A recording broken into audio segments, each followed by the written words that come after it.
माहौल मतलब घर में सबसे छोटा था, कभी बिजली का बिल जमा भी नहीं करने गया मैं, 2 बड़े भाई हैं, तो ज़्यादातर ज़िम्मेदारियों वाले काम वही करते हैं। फ़ोकस जो होता है ना लाइफ़ में, फ़ोकस आपको बनाता है। एक अंधेरा रास्ता है, एकदम अंधेरा, आप कुछ नहीं दिख रहा है ना? लेकिन आपके पास 2 रास्ते हैं, या तो आप उस अंधेरे रास्ते में धीरे-धीरे चलते जाओ, या तो टकराओगे किसी से, रुक जाओगे, फिर इधर भागोगे, फिर इधर कहीं न कहीं से रास्ता मिल ही जाएगा आपको थोड़ा। जी। अर्जुन ने मछली की आँख में तीर मारा। धनुष बाण चलाना किसको नहीं आता था? भीम नहीं जानते थे? युधिष्ठिर नहीं जानते थे? भीम क्या कहलाए? गदाधारी, बट उनका फ़ोकस गदा में। युधिष्ठिर धर्मराज, उनको धर्म की नॉलेज थी, कोई उनसे जीत नहीं सकता था। वैसे ही अर्जुन धनुष बाण।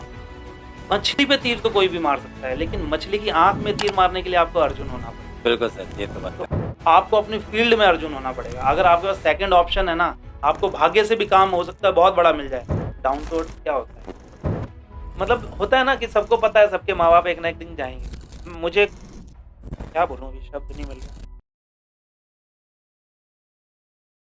नमस्कार दोस्तों, मैं हूँ आपका अपना राजेंद्र लोहत्रा। स्वागत है आपका अपने चैनल आरडी पॉडकास्ट में। आज के जो हमारे प्रिय गेस्ट हैं, ये काफ़ी टाइम से हमारे सीनियर हैं बॉलीवुड के एक्टर महेश शर्मा जी। सबसे पहले सर मैं आपसे पूछना चाहता हूँ, आपकी जर्नी कैसे रही और मुंबई मुंबई में आप कब से हैं? मैं सन 2008 से मुंबई में हूँ। जी, तो जर्नी कैसी रही, मतलब बड़ी इंटरेस्टिंग रही जर्नी। जी, उतार-चढ़ाव ये सब आते रहे जी, और बिल्कुल, चलता रहा। सिलसिला चल रहा है अभी भी। जी। तो सर अब बेसिकली कहाँ से आप? मैं दिल्ली से हूँ। जी, वैसे हमारा गाँव राजस्थान है, लेकिन बचपन से मतलब जन्म मेरा दिल्ली में हुआ। जी। पढ़ाई-लिखाई सब दिल्ली में हुई। तो सर एक्टिंग का करियर कैसे स्टार्ट हुआ आप? वो वाक़या बताइए? एक्टिंग का करियर तो मतलब बचपन से ही एक इच्छा थी एक्टर बनने की। लेकिन होता है ना, हम मिडिल मिडिल क्लास से होते हैं, तो कभी कह नहीं पाते। हमें कोई ऐसा स्टेज नहीं प्रोवाइड होता कि जहाँ पे आप जाके एक्टिंग कर लो, बिल्कुल सर। बचपन से। और एक स्ट्रगल अपने आप में चल रहा होता है, जी, जी यार सर। कहाँ अपनी परफॉर्मेंस दिखाएँ, कहाँ करें, कैसे करें, और खुद भी अंदर-अंदर हम लड़ते हैं कि हम कैसे बोलेंगे। सैक्रिफाइस मतलब करते हैं अपना। एक्टिंग का मतलब हीरो होता है। जी, जी। वहाँ पे हम लोग भूल जाते हैं कि एक्टिंग में और भी डिपार्टमेंट होते बिल्कुल, हैं, बिल्कुल सर। या फिर उसके एक्टिंग के अलावा भी दुनिया, हमें कुछ पता ही नहीं था, सिर्फ एक्टिंग, एक्टिंग का मतलब ही हीरो। हाँ, दुनिया की मेंटालिटी बैठी हुई है कि बस एक्टर का मतलब ये हीरो, वो सुपरस्टार होगा कोई तो वही बस वही नहीं, बनने के अभी लिए जो गया। है, जैसे बड़ी-बड़ी सिटीज़ हैं, वहाँ तो पता होता है लोगों लोगों को को। समझ आना लेकिन स्टार्ट हम हुआ। लोग जब उस समय बहुत छोटे थे, तब बहुत ज़्यादा पता नहीं था चीज़ों का। लेकिन अंदर इच्छा होती थी, और हमें भी नहीं पता था कि मतलब जो नॉर्मल होते हैं ना घर के बच्चे, उनके कोई इतने बड़े सपने नहीं होते। उनके सपने होते हैं बस एक गवर्नमेंट जॉब में लग जाए। बिल्कुल सर। उनका यही एक सपना होता है, क्योंकि जी। उनको सपनों का भी नहीं पता होता कि बिल सपने होते क्या हैं। बिल्कुल सर। क्योंकि उनको मतलब सपने तो अलग ही दुनिया होती है भैया, प्रैक्टिकल नहीं है। तो वही होता था कि बचपन से अभी मैं ऑब्ज़र्व करता हूँ कि मैंने कब से मुझे एक्टिंग का लगा होगा। तो बचपन में रामलीला देखने जाते थे। तो वहाँ से लगा कि यार वो स्टेज पे एक बार खड़े हो जाएँ, कुछ तलवार पकड़ के खड़े खड़े हो जाएँ, हनुमान जी की सेना में खड़े हो जाएँ। तो उसके लिए प्रयास वहाँ से शुरू किया। सुबह 6 बजे, शाम को मतलब 3 बजे, 4 बजे ऐसे चले जाते थे। रात को रामलीला होती थी 9-9 बजे। जी, जी। तो वो स्ट्रगल शायद मेरा वहीं से शुरू हुआ, कि पहले उस स्टेज तक पहुँचने का भी एक स्ट्रगल था। बिल्कुल सर, पता नहीं था कि क्या प्रोसेस होता है। फिर धीरे-धीरे पता लगा कि पहले से 1-2 महीने पहले रिहर्सल शुरू हो जाती है रामलीला की भी। तो फिर एक प्रयास करते जाओ तो एक ना एक दिन वो चीज़ें हो जाती हैं। तो मेरा वो रामलीला का शुरू हो गया, रामलीला में रोल किया, और फिर रामलीला में भी हमारे गुरुजी, हमारे जो डायरेक्टर थे रामलीला में, नरेंद्र कौशिक पंडित जी, जी। तो वो थे, और हमें और भी टीचर्स सिखाते थे, बुप्पी भाई। तो वो कहते थे, पंडित जी का ये कहना था कि जिसने राम का रोल कर लिया ना, वो हुँ, परफेक्ट हो गया। अभिनय में वो परफेक्ट हो गया, क्योंकि उसमें सा सब कुछ है। जी। राम के कैरेक्टर में, श्री राम जी के कैरेक्टर में, मतलब एक क्रोध भी है और शालीनता भी है। बिल्कुल। तो मेरा एक मोटिव था कि वो करना है, और मैंने रामलीला पूजा की तरह की। मुझे लगता था कि ये बहुत बड़ी पूजा है, अगर आप इसको पूरी ईमानदारी से कर लोगे ना, आपको वो दे देगा, आप मतलब सोच भी नहीं सकते। क्या बात है! तो मैं पूरी पूजा साधना के साथ किया, और वहाँ से बहुत बड़ा एक लेसन भी दिया। जी, उस रामलीला ने मुझे मेरी लाइफ़ का बहुत बड़ा लेसन दिया। क्या बात है! जब टारगेट था श्री राम जी का रोल करना और उसके बाद मुंबई आना, जी, तो एक बार मैं बन गया। पहले तो क्या हुआ, जब राम बनने के लिए ऑडिशन दिया, तो उसमें जो सीनियर थे, जो राम बनते थे, वो बोलने लगे, "तू राम करेगा? चल चल के दिखा, ऐसी चाल होती है राम की, तू ऐसे राम बनेगा?" फिर भी मतलब आपको तोड़ने की कोशिश होती कोशिश है, और करते हैं कॉम्पिटिटर वो, भी होते हैं। बिल्कुल हर जगह होती है और सर। आप मतलब मेरे फादर तो रामलीला कमेटी में नहीं थे, कोई नहीं थे, और लोगों के फादर भी थे, तो सब लोग अपने-अपने, वहाँ भी एक पॉलिटिक्स है। पॉलिटिक्स होती है तो बिल्कुल। मैं लेकिन लड़ता रहा, मैंने राम का रोल किया, लेकिन उस साल 3 राम बने। तो मुझे लगा यार कुछ तो कमी रह गई होगी। उम्र लगभग 21-22 साल थी, और उसके दौरान भी मैं मुंबई जाने के लिए प्रयास कर रहा था, लेकिन नहीं हो पा रहा था। तो 2007 की शायद बात है।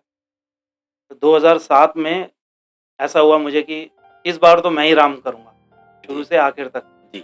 लेकिन तब एकदम से ये अनाउंसमेंट हो गया कि इस बार रामलीला नहीं होगी। तो वहाँ पे उस टाइम पे मैंने एक डिसीज़न जो लिया, उससे मुझे लाइफ़ के लिए एक बहुत बड़ी एक मुझे सीख मिली। सीख मिली। उसी से मैंने अभी एक फ़िल्म हमने बनाई है भांड, मैंने डायरेक्ट की है वो। जी, जी। वो एक जी। लेसन था, मैंने यहाँ पे उसको अप्लाई किया। सर तो उसका वो मैंने पोस्टर भी देखा था, आई थिंक पोस्टर लॉन्च हुआ कुछ दिन जी, पहले जी, ना? जी, जी, कान्स में हमने उसको रिलीज़ किया जी पोस्टर सर। को। तो हुआ ये कि रामलीला बैठे हुए थे हम, रामलीला नहीं हो रही थी, मैं था और एक लड़का था, और मेरा भाई था, मेरा बड़ा भाई भी अभिनय जी, जी। करता था रामलीला में। तो धीरे-धीरे करके ना सब चले गए थे कि नहीं हो रही, सबका मनोबल टूट गया। मैं बैठा हुआ था, और वो लड़का, उसने बोला भाई तू राम बनेगा ना, मैं सीता बन जाऊँगा। और रामलीला करने का खर्चा था 1 लाख रुपए, जी, बिल्कुल, बिल्कुल, और हम खर्चा था। बेरोज़गार लोग थे, मतलब 20-21 साल में क्या हो, घर से भी फाइनेंशियली उतने स्ट्रॉन्ग बिल्कुल नहीं थे। सर। तो मैंने कहा चल एक काम करते हैं, हम रामलीला करें। अगर 1 लाख टारगेट है हमारा कलेक्ट करना, अगर 1 लाख नहीं हो पाया, 20-25 हज़ार हुआ ना, हम दरी बिछा के करेंगे, लेकिन हम रामलीला करेंगे। करेंगे, और अगर हम भी नहीं कर पाए तो बच्चों की रामलीला करेंगे, लेकिन हम रामलीला करेंगे। करेंगे, मिस नहीं कितने होने रुपए तेरे जेब में? कहीं से 50, कहीं से 100, ये सब कलेक्ट किए, और एक बिल बुक छपाई। हमने कलेक्शन शुरू कर दी पैसों की, क्या बात है। और उस बिल बुक के ऊपर मंदिर का नाम लिखा हुआ था। जी, तो हमने कुछ लगभग, याद तो नहीं एग्ज़ैक्ट फिगर, लेकिन वो 2-3 4,000 5,000 कुछ इकट्ठे हुए होंगे। हम पंडित जी के घर तक पहुँच गए कलेक्शन करते हुए। उन्होंने अरे! इन्होंने मंदिर के नाम से कलेक्शन करना शुरू कर दिया। कह रहे ये क्या किया तुमने? मैंने कहा पंडित जी रामलीला कर रहे हैं हम। उनको लगा यार अगर ये रामलीला नहीं की तो मंदिर का नाम खराब होगा। कह रहे छोड़ दो अब, रामलीला हो रही है, चलो जाओ, तैयारी करो। ठीक। उस समय मैं राम बना शुरू से आखिर तक। रावण के पुतले में जब मैंने आग लगाई, क्या बात है। राम जी के उसमें, तो मुझे लगा अभी आदेश आ गया, अभी चलो मुंबई। चलो, तो उसके बाद कोशिश तो हमेशा से रहती थी, लेकिन उस समय जो प्रयास हुए, तो 1 जनवरी को मैं 2008 में मुंबई पहुँच गया फाइनली। 2008 में। जी, मैं ऑडियंस को सर एक मैसेज देना चाहता हूँ आपकी तरफ से। ये होती है प्रभु रामचंद्र जी महाराज जी की अपार कृपा। जब दिल में जुनून हो, और एक सर की बात पिछली रही थी, जो मिडिल क्लास लोग होते हैं उनके माँ-बाप उनकी मेंटालिटी सर ऐसी बना देते हैं कि आप गवर्नमेंट जॉब करोगे, जहाँ एक शॉप खोल लेना आप, तो ऐसे हैं। तो जो एक्टर होता है ये बनते नहीं, ये पैदा होते हैं। तो ये जिंदा जागती एग्जाम्पल सर बैठे हैं। देखिए इन्होंने भी एक उठाया था मुद्दा कि रामलीला बंद नहीं होनी चाहिए, क्योंकि ये एक धार्मिक काम था, उसमें भी पॉलिटिशियन हो तो बड़ी गलत बात है। तो सर उसके लिए आपको एक्चुअली दिल से सैल्यूट है। Thank you so much. Actually क्या होता है ना, सारा खेल होता है इच्छा शक्ति का। बिल्कुल सर। आपकी ज़िद का खेल है सब, जी, लेकिन ईमानदार ज़िद होनी चाहिए। बिल्कुल सर, अब मैं बिल्कुल। देखता हूँ यहाँ वर्सोवा में बहुत नए-नए बच्चे आते हैं। जी। मैं उनसे मिलता हूँ, मुझे ना मैं अपना वो दिख जाता है 22 साल वाला, मैं खुद को ढूँढता हूँ उनके अंदर। बिल्कुल सर, होता है। तो मैं उनसे बातें करता हूँ, और फिर मैं रियलाइज़ करता हूँ कि इनकी मेहनत में कमी है। बिल्कुल सर, बिल्कुल जी, आपका तो भाग्य से काम मिलता है, लेकिन आपकी मेहनत 100% होनी चाहिए, उसके बिल्कुल, बाद आपका भाग्य बिल्कुल। उस पे काम करता है। लोग मतलब तरस रहे हैं मुंबई आने के लिए, जी, यारी रोड, आराम नगर में मोस्टली सब थोड़ी फ़िल्म कास्टिंग डायरेक्टर्स हैं, बिल्कुल, और फ़िल्मों के काम होते हैं, एड्स के काम होते हैं। लेकिन वर्सोवा से लेकर आराम नगर की दूरी कुछ भी नहीं है, लेकिन ये बहुत सारे लोग मतलब वर्सोवा विलेज में रह रहे हैं, वो निकल के नहीं जाते वहाँ तक। बड़ी अच्छी बात कही सर, ये मैं आपके और साथ मुझे एग्री करता हूँ, बिल्कुल। बड़ा दुःख भी होता है इस चीज़ का, और मुझे गुस्सा भी आता है मुझे कि आप लोग इतने मीलों किलोमीटर दूर आके यहाँ पे बैठे हो, और आपकी लाइफ़ का एक-एक दिन जा रहा है, आपकी जवानी जा रही है, जी, बिल्कुल, आपका बिल्कुल सर। फ्यूचर बर्बाद हो बिल्कुल, रहा है। जी। लेकिन आप लोग अपनी अलग ही दुनिया में लगे हो। ख़ैर सबका अपना तरीका होगा। नहीं मैं सर, ये बड़ी अच्छी बात कही है आपने। आप तो भले यहाँ पे रहते नहीं, पर आप जो ऑब्ज़र्व करें, बड़ी अच्छी बात करी सर। मैंने कुछ पिछले पॉडकास्ट में यही बात कही थी। यहाँ पे आने से आके आपका खुद का खाना बनाना या कपड़े धोना स्ट्रगल नहीं है।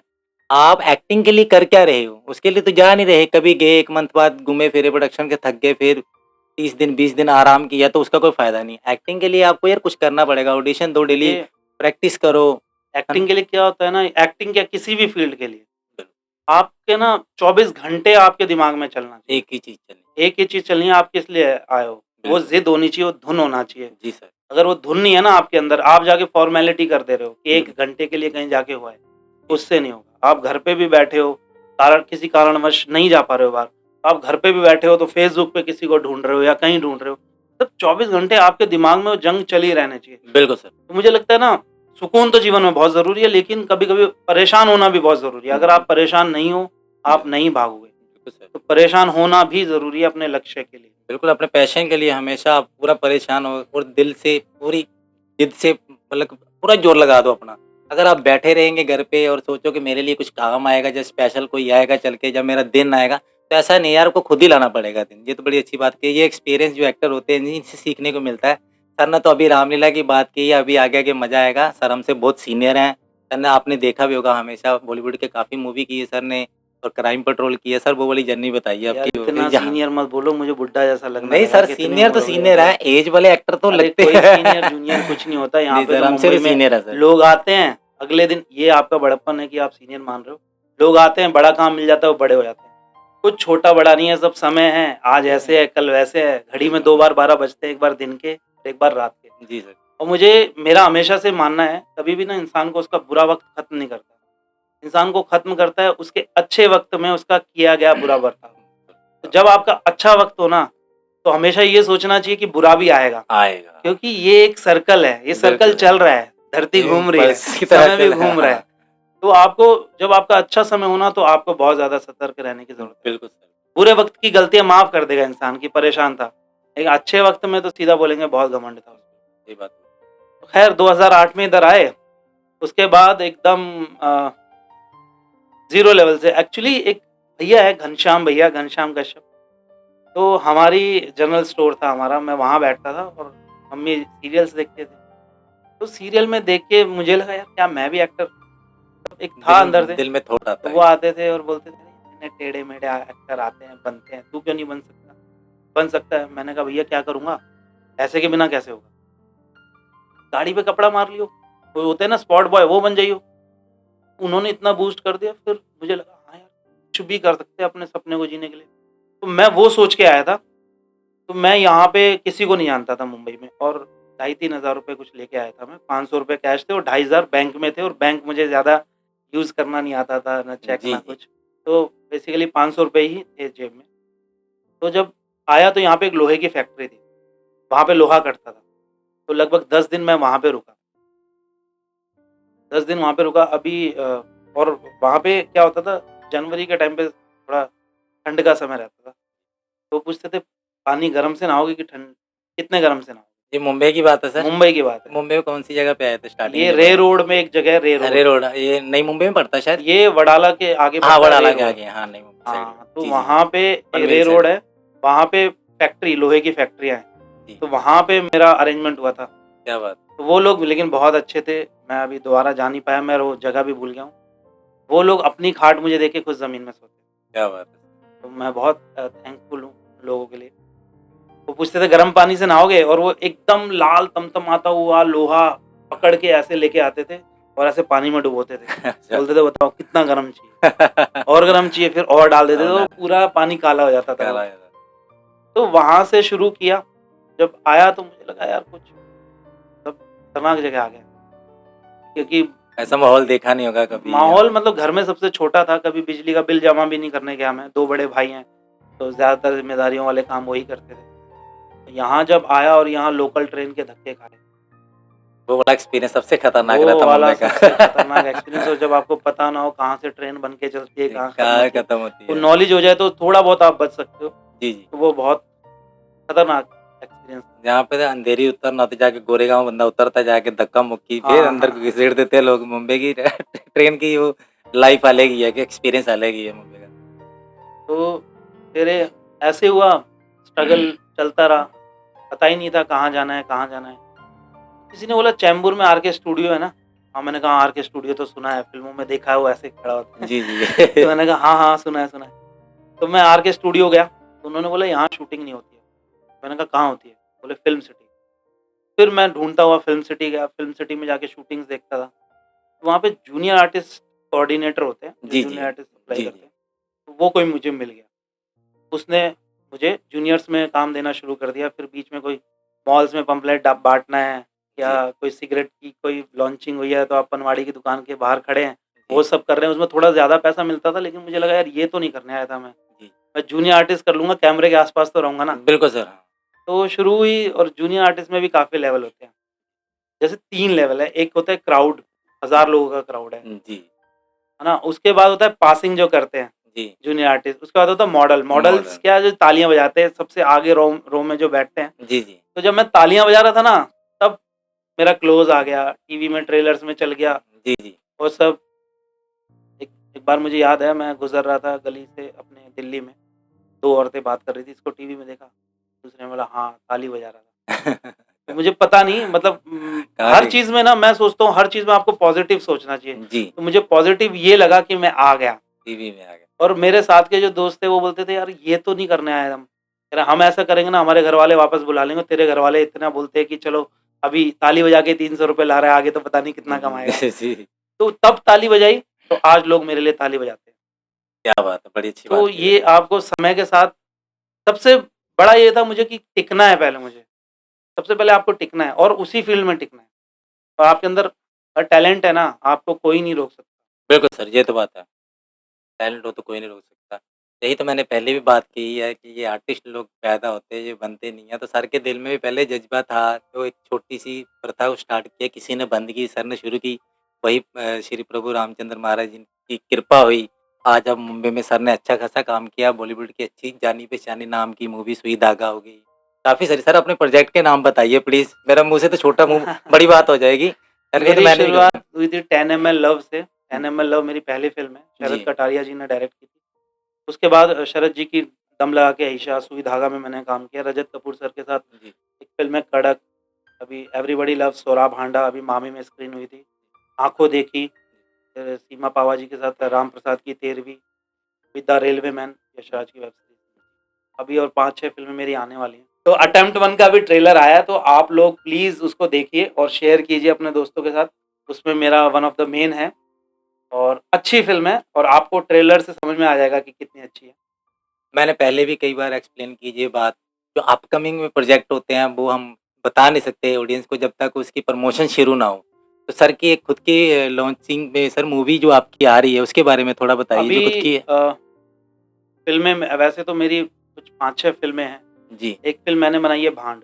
बा वो जो रामलीला वाला इंसिडेंट था ना, उसी से प्रेरित होके मैंने वो फ़िल्म बनाई है। एक्चुअली फ़िल्म बनाना बहुत टफ़ काम है, मतलब बहुत सारे लोगों का सपना है फ़िल्म बनाना, लेकिन कहीं न कहीं फँसे रहते हैं। बिल्कुल सर ये तो बात एक्चुअली क्या होता है ना, किसी ने बात कही थी, एक अशोक पटेल जी हैं, उन्होंने ये बात कही थी लेकिन मुझे उनकी बहुत अच्छी वो भी नेशनल अवार्ड विनर डायरेक्टर हैं, तो उन्होंने एक बात बोली थी कि जो आप गाड़ी लेके निकलते हो ना, तो सारे सिग्नल आपको ग्रीन नहीं मिलेंगे। बिल्कुल सर। तो मैंने भी जब फ़िल्म बनाई थी ना, स्टेप बाय स्टेप फ़िल्म बनती चलेगी। आप जब गाड़ी लेके निकलते हो सड़क पे, एक सिग्नल रेड है, वेट करोगे, ग्रीन होगा फिर आगे बढ़ोगे। फिर कोई और सिग्नल रेड, अगर आप सोचोगे घर से ही कि सब ग्रीन हो जाए उसके ग्रीन बाद, में नहीं वैसा नहीं होता। अगर नहीं आपको है। फ़िल्म बनानी है, सिर्फ़ एक कैमरा ढूँढो, लोकेशन ढूँढो, जो दोस्त एक्टर्स हैं वो ढूँढो, स्क्रिप्ट लो और निकल पड़ो। निकल पड़ो। और आपकी शिद्दत होगी, ईमानदारी से, साफ दिल से करोगे तो ईश्वर बनाएगा, बिल्कुल, किसी की औकात नहीं है बनाने की। ये तो बड़ी अच्छी तो बात। क्या हुआ, मैंने एक वेब सीरीज़ के लिए मुझे आया था, वो बहुत बड़ी वेब सीरीज़ थी, कुछ बात हुई, नहीं कर पाया मैं, किसी कारणवश। उसके बाद मैं दिल्ली में था और मुझे लगा मैंने एक वही घनश्याम भैया उनके साथ मैंने आइडिया शेयर किया। फिर मेरे एक फ्रेंड है राज, उसके साथ मैंने आइडिया शेयर किया, उसने बोला बड़ा अच्छा आइडिया यार, कुछ बना ले। कहा चलो शॉर्ट फ़िल्म बनाते हैं। मैं बता रहा हूँ कि संघर्ष राजकुमार कनौजिया जी? नहीं, नहीं, मेरे अच्छा, एक और मित्र हैं दिल्ली और के मित्र हैं। राज सिंह रावत। तो क्या हुआ, तो बोला कि चलो यार कुछ बनाते हैं इस पे। मैंने कहा तुम लोग जुड़ जाओगे साथ में, हेल्प करोगे? हाँ, करो। तो देखिए क्या होता है ना, आप करते रहो ना, करते रहो, करते रहो, करते रहो, तो बोलते हैं कि जब रस्सी भी उस पे कुएँ में जाती है तो उसपे भी वो भी काट देती है पत्थर को। बिल्कुल सर। तो जब वो हमने शुरू किया, तो सोचा कि आईफ़ोन से फ़िल्म शूट करते हैं। विशाल भारद्वाज जी की फ़िल्म आई थी, बिल्कुल। उन्होंने आईफ़ोन से शूट की थी। तो लगा कि चलो यार वैसे एक शॉर्ट फ़िल्म बनाएँगे और जी, क्योंकि अच्छा उसका क्वालिटी अच्छी लग रही है। लेकिन हमें आईफ़ोन नहीं था हमारे पास। तो हमें किसी ने बोला मैं दे दूँगा, ये दे दूँगा। एंड मोमेंट पे मना हो गया वहाँ से भी। तो हमें आईफ़ोन नहीं मिला। देखिए हम कोशिश करते रह गए। लगभग 15-20 दिन के बाद हमें आईफ़ोन कहीं से मिला। जी। हमने शूट किया, पिक्चर्स पोस्ट कर दी। बोलते हैं ना कि यार ये काम होने से पहले पोस्ट नहीं करना चाहिए। लोगों की अपनी-अपनी सोच है कि नज़र लग जाती है, बिल्कुल। ये हो जाता है, काम अटक हाँ, जाता है। बहुत सारा कुछ। ऐसा नहीं है, आपकी ये दिल सही है आपका, ऊपर वाला आपके साथ देता है। आपकी चीज़ छोटी चीज़ भी आप बड़ा समझ के करोगे ना, वो बड़ा बना देता है उसको। जुनून और जज़्बा होना चाहिए, बाकी ऊपर वाले पे छोड़ दो बस। और अच्छी नीयत भी बहुत ज़रूरी है। बिल्कुल सर। अगर आपकी नीयत में खोट है और हाँ, आप कुछ भी काम कर रहे हो ना, कहीं न कहीं जाके अटकेगा ही वो। वो तो बना-बनाया फिर बिगड़ जाएगा, ये तो बात हाँ, है। तो फिर वो किया, आईफ़ोन से शूट करके पिक्चर्स फेसबुक पे डाल दी। तो हमारी फ़िल्म के डीओपी है विजय चौहान।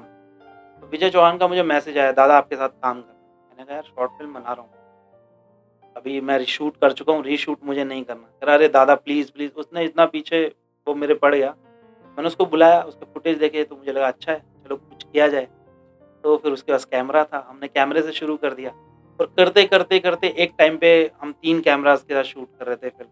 क्या और बात हमने सोचा था 4 दिन हमने लगभग 15 से 16 दिन फ़िल्म शूट की। उसके 5 गाने हैं फ़िल्म में, क्या बात है! एक गाना राहगीर भी कर रहे हैं।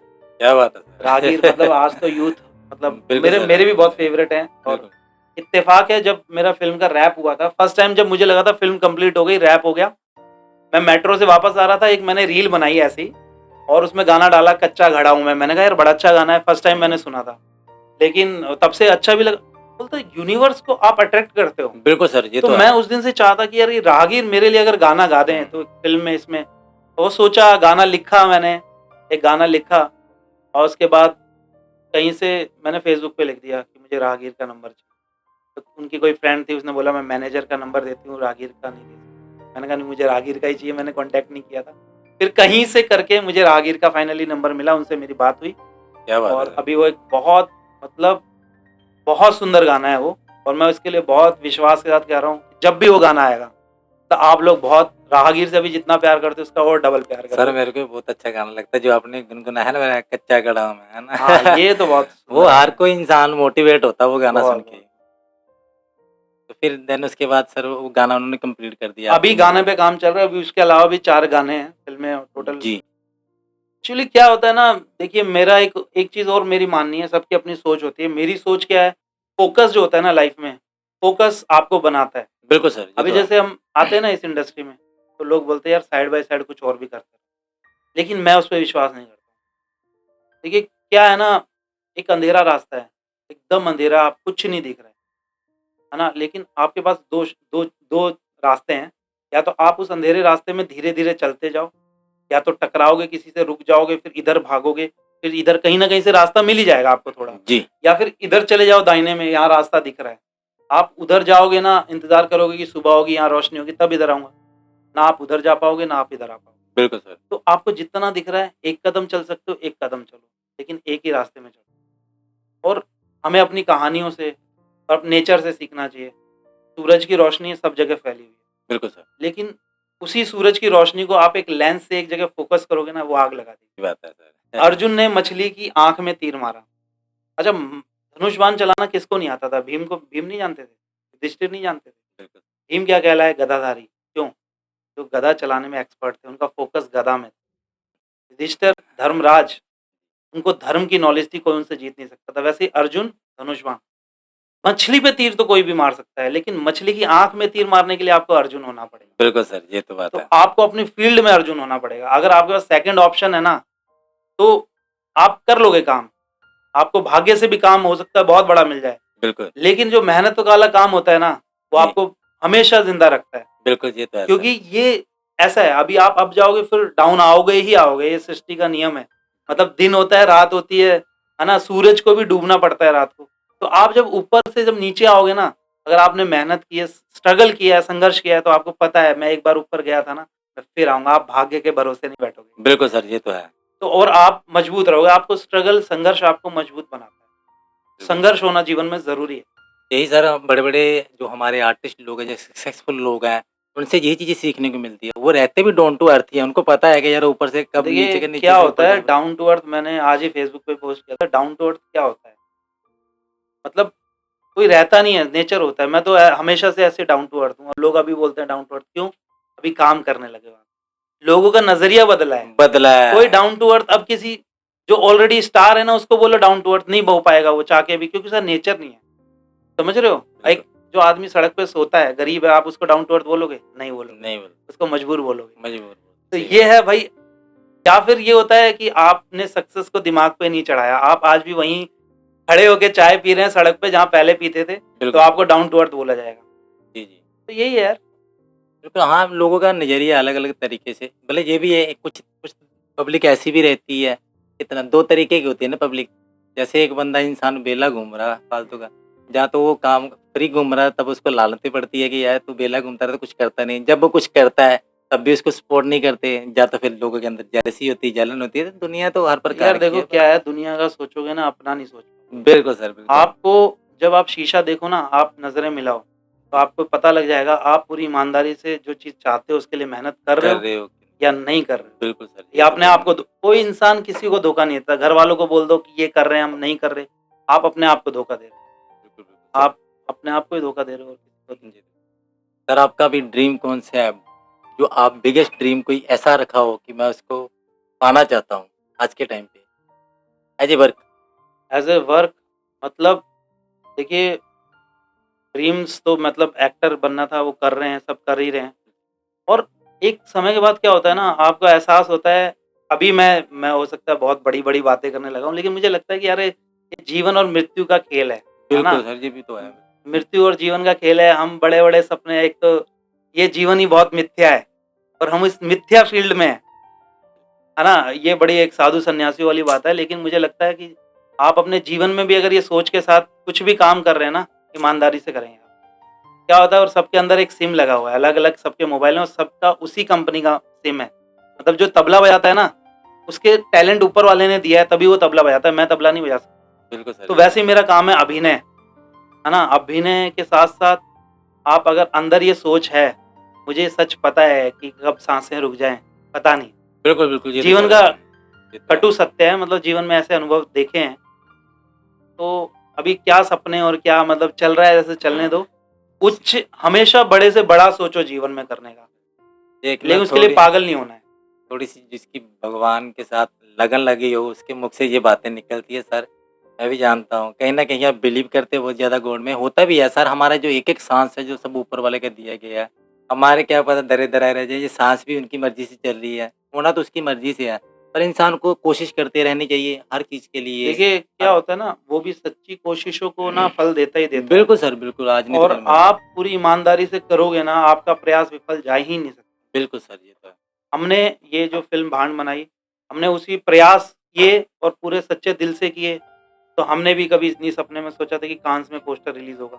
बिल्कुल, बिल्कुल सर, वो ये तो ऐसी है। परिस्थितियाँ बनती चली गई कि हमने कान्स में उसका पोस्टर रिलीज़ किया, और आगे उसकी क्या जर्नी हमें नहीं पता। बस हम अपना बेस्ट दे रहे हैं बेस्ट दे रहे हैं। और चैलेंजेस ले रहे हैं। जी, जी। देखिए क्या होता है ना, देने वाला वो है। बिल्कुल। अगर आप उसको मानते हो, मैं बोलता हूँ कि अगर आप ईश्वर को मानते हो ना, तो उस पे अंधविश्वास करो। अंधविश्वास। बोलते हैं ना अंधविश्वास नहीं करना चाहिए। मैं बोलता हूँ कि नहीं, नहीं ईश्वर करना पे चाहिए। अगर विश्वास हो तो अंधविश्वास हो। उसके बताए हुए पहले तो आप जो भगवान राम राज्य की बात करते हैं आप, राम जी के बताए हुए आदर्शों पे कितने लोग चल रहे हैं, कुछ भी नहीं सर, ये तो है ना? बात है। कब मतलब अभी ये सब पॉलिटिकल मुद्दा हो जाएगा। हो जाएगा फालतू का। कट पर कर ये देना। बात बड़ी हाँ, मुद्दे की लेकिन है अपनी। हम बह जाते हैं ना। बह जाते हैं। तो खैर वो वाली बात है कि विश्वास करो और मतलब जो भगवान को मानता है ना, जब वो परेशान भी होता है उसको लगता है वो देख रहा है ना? कोई आपके साथ गलत भी कर रहा है तो आपको विश्वास है वो कहीं न कहीं से तो देख रहा है। होता है, वो ऑब्वियसली संभालेगा। होता है सर। वो आपके सामने अगर वो आपके साथ बुरा करता है या आपकी नीयत सच्ची है, तो आपके सामने देखने को मिलता है। वो इंसान का भी देखते हैं, आप बुरा बकताते भी, अच्छा बकताते भी, है ना? तो कर्म सही करो अपनी लाइफ में, गलत मत करो। कभी भी ज़िंदगी में उतार-चढ़ाव तो आएँगे, ठीक है? कभी बहो मत, ठीक है? बाकी ये वाली बात तो वो आ गई सर, मुँह में राम नाम बगल में छुरी। तो ये पॉलिटिशियन करते हैं, ठीक है, समझता हूँ मैं, भगवान के नाम यार पे ले रहे देखिए हैं, वो मैं चीज़ भी गलत है। बहुत सनातनी हूँ, हिंदू हूँ। बचपन से हमारी बॉल भी खो जाती थी तो 11 रुपए का हनुमान जी का प्रसाद बोल देते जी, थे। जी। लेकिन हुआ क्या, देखिए जब मैं मुंबई आया ना तब मुझे पता लगा ये हिंदू मुसलमान अलग-अलग हैं। मुझे दिल्ली में कभी एहसास नहीं हुआ। सर कसम से मैं भी यही बात बोलूँ, हमारे भी मैं पंजाब से हूँ, हमारे भी कभी ऐसा फ़ील आया नहीं। और पर यहाँ मुंबई पे में भी आके जब आया मैं जिस फैक्ट्री में सोया था, वहाँ पे वो मुस्लिम लोग थे। मतलब मैं कैसे उनसे नफरत कर लूं यार, मतलब उन्होंने अपनी खाट देके खुद जमीन में सोए हैं वो लोग। एक बार मेरी मम्मी इधर आई थी मुंबई में, तो उनको सर्वाइकल का प्रॉब्लम था और चक्कर आ रहे थे, और पास में डॉक्टर की वो था क्लिनिक, और ऑटो वाला कोई ऑटो नहीं रोक रहा था, जी। और आते वक्त और जाते वक्त कट्टर मुस्लिम थे, दाढ़ी वाले मौलाना, जी। उन्होंने ऑटो रोका। मैं तो होंगे मुस्लिम, मेरे लिए तो भगवान आया था मुस्लिम के बिल्कुल जी, वेश में, बिल्कुल सर, बिल्कुल, बिल्कुल, ये तो मैं बात क्यों है। बोलूं? हमारे सर फ्रेंड सर्कल में हैं, हम आपको पता आर्टिस्ट ही तो मैंने पहले बोला कोई जात नहीं पात नहीं, वो पानी की तरह जैसा रंग डालोगे वैसा ही रंग उसका वो दिखेगा आपको। देखिए, और क्या होता है ना, बुरे लोग हर धर्म में हैं, किस धर्म में बुरे नहीं बिल्कुल है? सर, हिंदू भी है, मैं ये अभी बोले आप लड़ लो इसके लिए, हिंदू मुसलमान के लिए। हम तो हिंदू धर्म में पुनर्जन्म पे विश्वास करते हैं, अगला जन्म में अगर आप मुस्लिम फैमिली में पैदा हो गए तो बिल्कुल सर, ये भी तो बात है। क्या है? ये तो तो अपने हाथ में नहीं है ना। हमें ऐसा समाज बनाना चाहिए जहाँ सब प्यार से रहें, गलत लोगों का तिरस्कार हो। बिल्कुल, लेकिन आप किसी भी किस-किस को काटोगे यार? अभी मुस्लिम्स का, फिर ईसाई, सिख, फिर उसके बाद हमारे यहाँ तो इतनी सारी जातियाँ हैं, आप लड़ाते रहो, लड़ते रहो। हमारे ना पिछले गेस्ट आए थे, कोई हुँ, 3, 4, 5 पॉडकास्ट पहले किए थे।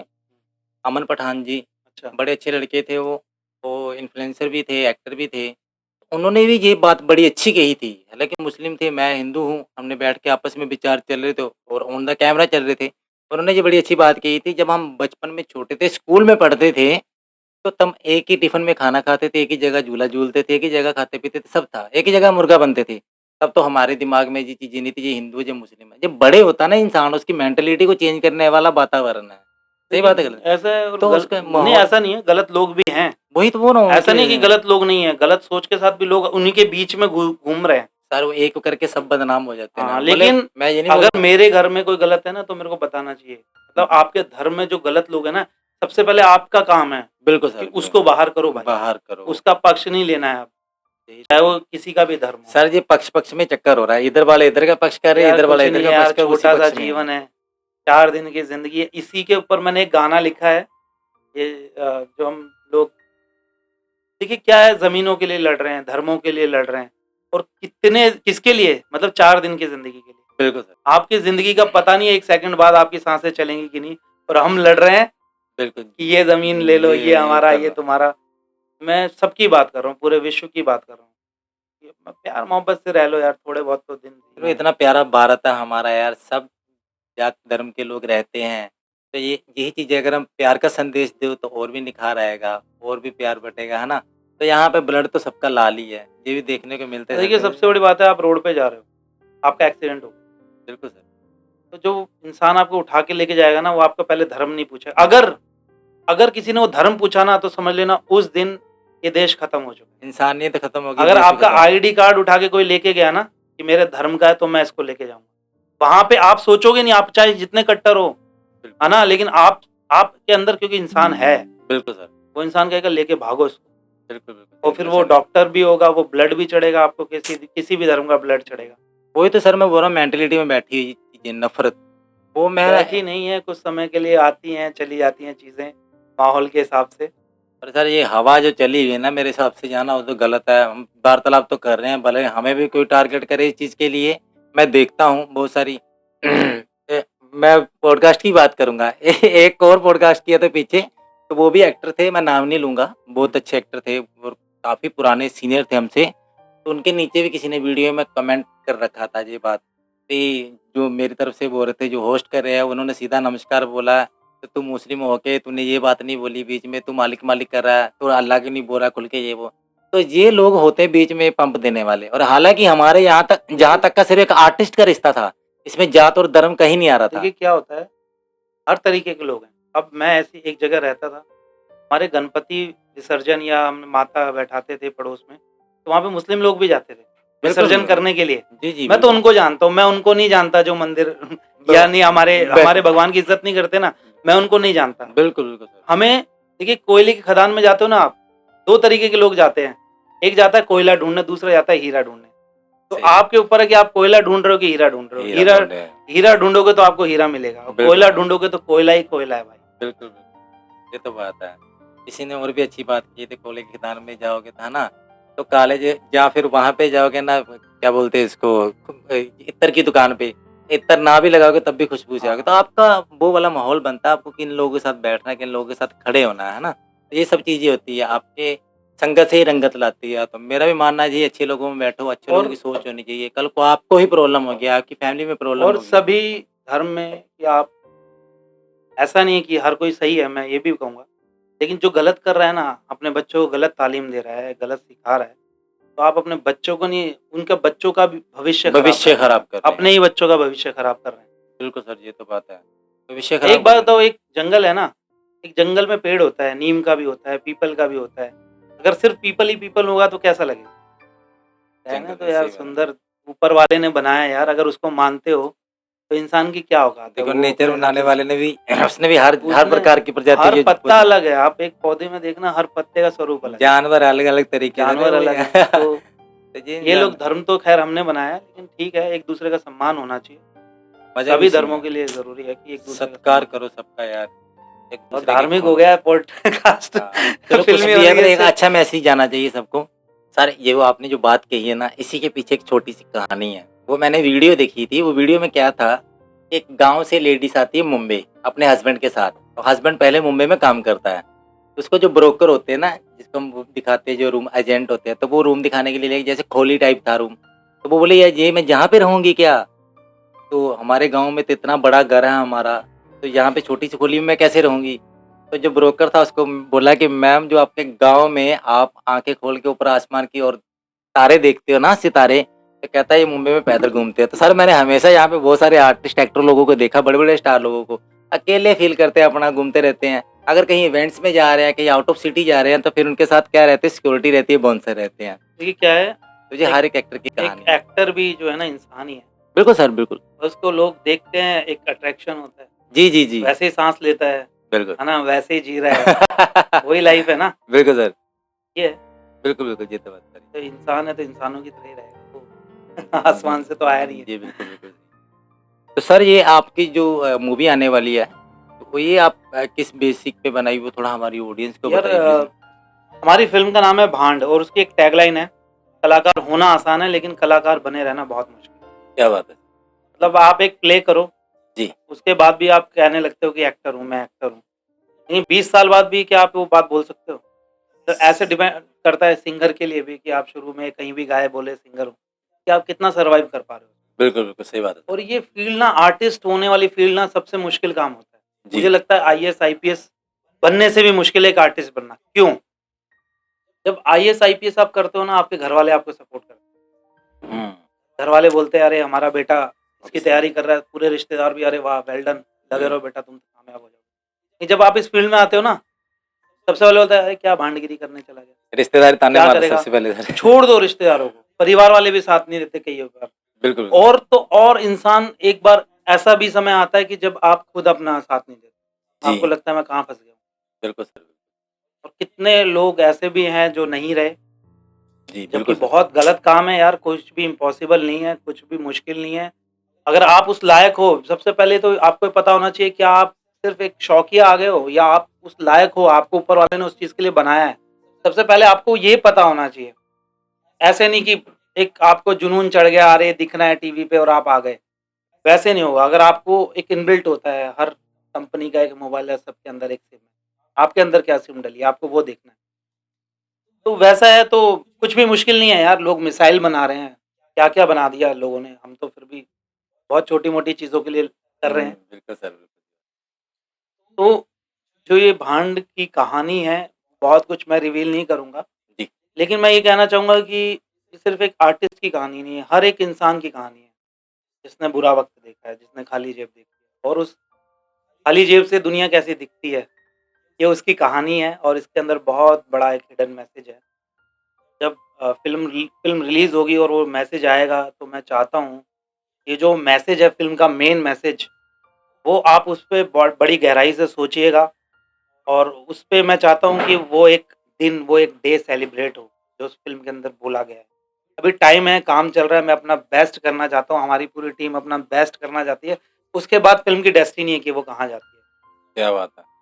बड़ी अच्छी बात है सर, हम भी ऊपर वाले से यही दुआ माँगते हैं आपकी, कि आपकी जैसे कि मूवी सराहे आपको अच्छे अभी फ़िल्म तरीके में से, अच्छा रिव्यू आए इसका। मैं बता रहा हूँ कि हमें पता नहीं हमने कैसी फ़िल्म शूट की है, हमने क्या एंगल लगाए हैं, हमें कुछ नहीं पता। हमें बस इतना पता है कि हमने जो किया है दिल से किया है। फ़िल्म दिल से बनाई है, भले ही हमने छत के ऊपर खाली सिंपल कैमरा रख दिया हो, डज़न्ट मैटर। हमने दिल से फ़िल्म बनाई है और मुझे पूरा यकीन है कि अगर आप कोई दिल से कोई बात बोलते हो ना, दिल तक पहुँचती है। आपकी बातें सुन के भी लोगों की आँखें भर आती हैं, तो आपको वो दिखाने के लिए बहुत बड़ा ग्रैंड स्केल पे नहीं भी दिखा पा रहे हो ना, तो बड़ी चीज़ नहीं है, आपका मैसेज होना चाहिए, आपकी सच्चाई होनी चाहिए उस बात में। सर ये बात के साथ मैं बिल्कुल आपके साथ एग्री करता हूँ। मैं आपको एक बात बोलना चाहता हूँ सर, जो धड़क मूवी धर्मा प्रोडक्शन ने प्रोड्यूस की थी, उससे पहले जो जो रीमेक हुआ था इस मूवी का, तो जो उससे पहले जो मूवी देख के ये रीमेक हुआ था ना वो मूवी का, तो वो मूवी सर पूरी आईफ़ोन से बनी थी। तो बात क्या है, आपकी वाली बात आ गई, जज़्बा होना चाहिए, जुनून होना चाहिए, बस शिद्दत और दिल से बनाई हुई मूवी हो तो वो खुद ना खुद एक्चुअली ऑडियंस सराहती है आज के क्या टाइम हुआ में। था ना, इससे पहले मैं ना लाइफ़ में मैंने बहुत अनुभव करना चाहा है, लाइफ़ को ना जानना चाहा है। मैं जब बचपन में 10-11 साल का था और मैंने बताया मिडिल क्लास फैमिली से हैं, सपने तो पता ही नहीं क्या होते हैं। लेकिन पता नहीं मेरे ज़हन में एक शब्द अटक गया कि सपने सच होते हैं। सपने क्या होते हैं? हमारे घर पे ऐसे टाँड बनता है ना, बोलते हैं ना, दिल्ली में बोलते हैं टाँड बन गई, ऐसे ऊपर बनाते हैं। तो वो स्पेस था, मैं ऐसे बैठा हुआ था, तो सोचो 10 साल का बच्चा कोई। मैंने ऊपर देखा, उस टाइम पे हमारे वहाँ पे ना ब्लैक एंड व्हाइट टीवी होता था जो कि खराब हो जाता था, मतलब उसको प्लास से चैनल चेंज करते थे चेंज करते थे और बिल्कुल। खराब हो जाता तो पहले पापा उसको चेक करते थे, उसके बाद जो जब चले जाते थे काम पे तो दिन में हम भाई सब बैठ के ना उसको चेक करते थे, चेक तो करते उसका थे। डब्बा बना दिया था। अच्छा। वो मैकेनिक भी बोलता था तुम यार डब्बा लाए हो, टीवी नहीं लाए हो, तो खुद ही करना था तो लेके क्यों आए हो? हाँ, तो वो एक्सपेरिमेंट चलता था। तो मैंने एक सपना देखा एक दिन, मैंने देखा कि ऊपर ना एक कलर टीवी रखा हुआ है, तो मैंने यूँ पैर पे पैर चढ़ाए हुए मैं रिमोट से ना चैनल चेंज कर रहा हूँ। अच्छा। रिमोट होता है ऐसा? मतलब ऐसे बटन दबाओ चैनल चेंज हो जाएगा, ऐसा होगा? अच्छा आप ड्रीम ले तब तक आपको कुछ पता नहीं था ऐसा होएगा भी इन फ्यूचर? नहीं, ऐसा कुछ नहीं पता था। क्या मैंने बात मैंने है सर! सोचा अगर ये सच हो गया ना तो सपने सच होते हैं। सर ये सिक्स सेंस होती है, ये आपको पता तब था भी कि ऐसा माहौल नहीं भी नहीं मतलब था। यार अब एक बच्चा कितना मैं इतना सोच रहा था उस समय। ये मुझे सिक्स लगा अगर सेंस होगी ये सर। सच हुआ ना तो सपना सच हो जाएगा। तो क्या हुआ? तो मैंने पापा से घर पे मैं छोटा था तो कई चीज़ों में ज़िद चला लेता था। मैंने बोला कि कलर टीवी चाहिए और ऐसे नहीं माने तो मैंने कहा अरे उधर पड़ोस में जाता हूँ ना वो भगा देता है, नहीं देखने देता टीवी ऐसे हाँ, कुछ। हाँ, बिल्कुल। तो उन्होंने बोला ठीक है दिवाली पे टीवी ले लेंगे। तो दिवाली का इंतज़ार रहा एक-एक दिन गिनते रहे। तो दिवाली पे थोड़ा बोनस मिलता था सैलरी में, बिल्कुल, लगता था कि चलो तो दिवाली से पहले ये धनतेरस, मैं स्कूल से घर आया, घर पे मुझे फ्रिज रखा हुआ मिला, नया फ्रिज। मैंने खोला, फ्रिज खोल के देखा, मुझे लगा अरे वाह! आइसक्रीम, दूध की आइसक्रीम बनाएँगे, खाएँगे, ये करेंगे, वो करेंगे। दिमाग में थॉट वो चलने सब चलेंगे। चला लेकिन फिर मुझे याद आया अरे मेरा सपना, टीवी वो का था। टीवी, वो रिमोट उसका क्या हुआ? वो तो पूरा ही नहीं होगा। अच्छा। फिर मैं बहुत सोचने लगा, बहुत सोचने लगा। फिर बोला पापा ने बोला नहीं अब होगा अगली दिवाली पे। अगली दिवाली 1 साल बाद, मतलब मैंने इतना वो कर लिया, इतना दिल में गम बैठा लिया कि मुझे फ़ीवर आ गया। डॉक्टर के पास ले गए तो डॉक्टर ने बोला भैया जो चाह रहा है ना वो इसको दिला दो। और इसको गम का फ़ीवर, इसके दिल में गम बैठ गया है। फिर पापा पता करने टीवी का। तो टीवी थोड़ा महँगा लगा, पैसे नहीं थे, फिर आ गए वापस। फिर मुझे लगा नहीं, नहीं हो सकता ये, लेना ही पड़ेगा लेना ही। फिर गए लेने, फिर इंस्टॉलमेंट पे टीवी लेके आए। मुझे याद है आज भी दिन वो याद है, लाइट गई हुई थी। टीवी जब गली में से लेके आ रहे थे मैं चिल्लाता हुआ आ रहा था कि टीवी आ गया, टीवी आ गया। और जो टीवी को अनबॉक्स किया, एक दोस्त था वो केबल का काम करता था तो उसको टीवी ऑपरेट करना आता था। मैं टीवी खाली दूर से देख रहा था। ये रिमोट पे नज़र गई फिर अच्छा ये सब हो रहा है। कुछ महीनों बाद मैंने बोला अरे टीवी ऊपर रख दो आप, यहाँ नीचे टूट-वूट जाएगा, ऊपर आराम से रखा रहेगा देखते रहेंगे। कुछ महीनों बाद वो टीवी वहीं रखा हुआ था, मैं घर में अकेला था। मैंने टाँग पे टाँग रखी और मोबाइल से रिमोट से चैनल चेंज किया। पूरा सपने सच होते हैं। होते हैं। लेकिन एक चीज़ और मुझे मैसेज मिला कि ऊपर वाला ना तुम्हें पहले फ्रिज देके बहलाएगा। तो आपको फ्रिज से बहलना नहीं है, आपको टीवी चाहिए तो टीवी टीवी के चाहिए लिए लेना ही लड़ना है। है। एक ये था और मैंने फिर एक चीज़ और एक कहानी और ऑब्ज़र्व की, जब अपने सौरव गांगुली साहब को जी। जब टीम से बाहर कर दिया था। वो कैप्टन थे, इतने बड़े कैप्टन, है ना? उन्होंने इतनी जीतें टीम इंडिया को दिलाई थी और हाँ, उसके बाद उनके साथ ऐसा बिहेव हो रहा था कि उनको टीम से निकाल दिया गया। तो मैं उनको ऑब्ज़र्व कर रहा था और मैंने अपने आप से बोला अगर मैं जो सोचा था वो प्योर बोलूँगा मैं, जी। रिस्पेक्ट है वैसे उनकी, कि अगर ये बंदा वापस टीम में आ गया ना, तो आप मेहनत से कुछ भी अचीव कर सकते हो अपनी मेहनत और लगन से। तो मैं ऑब्ज़र्व करता रहा। मैंने देखा कि उनको इतने तक डाउन जाना पड़ा कि वो जिन प्लेयर्स को सिलेक्ट करके टीम में लाए थे उनके लिए वो पानी लेके जा रहे थे ग्राउंड में। तो उन्होंने हार नहीं मानी, उन्होंने कम बैक किया, उन्होंने 50 किया, उसके बाद वो रिटायर हुए। मैंने कहा जिद जुनून हो आपको कोई रोक ही नहीं सकता। रोक ही नहीं सकता, बिल्कुल सर, ये तो अच्छी बात है। आपकी आप जो जीवन में हो ना, किसी और की वजह से नहीं हो, आप अपनी वजह से हो। और अगर आप जो करना चाहते हो ना, आपको आपके अलावा कोई नहीं रोक सकता, बिल्कुल सर। परिस्थितियां नहीं रोक सकती, कोई नहीं रोक सकता। कई लोग एक्सक्यूज देते हैं कि हमारे साथ ये है वो है। आज जितने भी लोग महान है ना, सबके साथ कुछ ना कुछ परिस्थितियां रही थी, वो परिस्थितियों से लड़के वहां पहुंचे। तो अगर आप लड़ सकते हो तो आप बढ़ सकते सर ये मैं आपकी जो बातें सुन रहा हूँ मेरे ये दिल तक जा रही है, मैं ये वाला फील समझता हूँ। एक बात ये बोलना चाहता हूँ सर मैं, जो ऐसे इंसान होते हैं आपकी तरह सोचते हैं, आपकी तरह सोचने के बाद उस राह पे चलते हैं, तो वो वाला फील मैं ले पा रहा हूँ यहाँ से जहाँ तक कनेक्ट है। पर ये क्या होता है, हर कोई ऐसा नहीं होता, और लाखों में से कोई एक इंसान होता आप जैसा। मैं आपको बताता हूँ, उनको समय उनके घर वाले भी नहीं समझ पाते। लाइक आप हो गए, जब मैं हो गया, तो हम किस राह पे चल रहे हैं, आप किस राह पे चल रहे हैं, रास्ता मंजिल एक ही है, भले हमारा थोड़ा-सा अलग हो गया, वो चेंज करके पहुँचना हमें भी वहीं पे है। तो एक्चुअली में क्या होता है, ये मैं चीज़ें अंदर अपने आप में ही वो समझ पा रहे हो, कनेक्टिविटी कर रहा हूँ। अब बातें आप कर रहे हो, कनेक्टिविटी मैं कर रहा हूँ अंदर से। तो कभी-कभी हमारे भी घर वाले हार मान लेते थे, अरे यार नहीं हो रहा तो कुछ और कर लो। मैंने बोला हैं। यार ये अभी मैं इतना करोड़ों का सपना ले रहा हूँ, तो मैंने उसके लिए वक़्त ही क्या दिया? तो घर वाले बोले इतने साल हो गए यार कुछ हुआ नहीं। मैंने बोला मैंने वक़्त ही क्या दिया था, मैं यही बात बोलता था।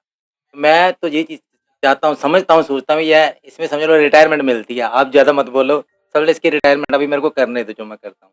तो जब कब वक़्त आता तो सब धीरे-धीरे होता है। सही बात देखिए है क्या आपकी। होता है, वक्त के हिसाब से तो होता है, लेकिन हमें अपने आप को तैयार भी करना पड़ता बिल्कुल सर, बिल्कुल है। मेरे जैसा पास एक बार ना काम नहीं था, बहुत मैं परेशान था, बहुत ज्यादा।